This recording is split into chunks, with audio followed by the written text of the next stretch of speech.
If you ever find yourself on a job where all of the wires are the same color, except for maybe your common and maybe a few extras that were run, but most of them are all red.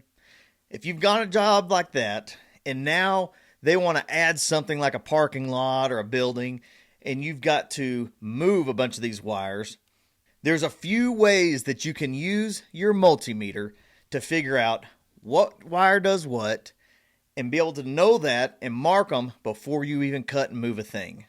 I did a full training on this. We went out to the job. I showed you what I was doing. We walked through several of the different points of how to do this.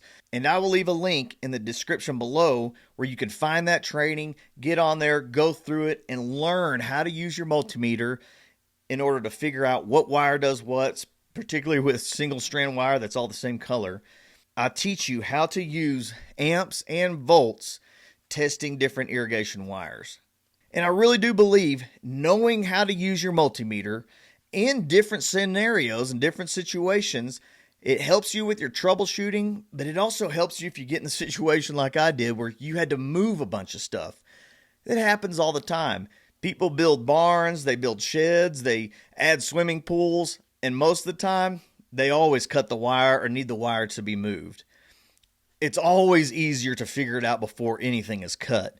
That way you can use multiple things on your multimeter to figure it out like I did. Now, after the fact, when it gets cut, you can still use your multimeter in several different ways to test wires, figure out what's what, and get it all wired back together. But knowing how to use this is going to help you in your business. It's going to help you in your troubleshooting.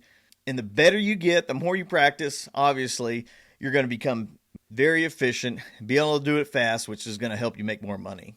I want to encourage you, check out that training. Go through it. I think it's going to help you in your electrical troubleshooting, and it's going to help you master irrigation electrical skills. I'll see you over there in the training.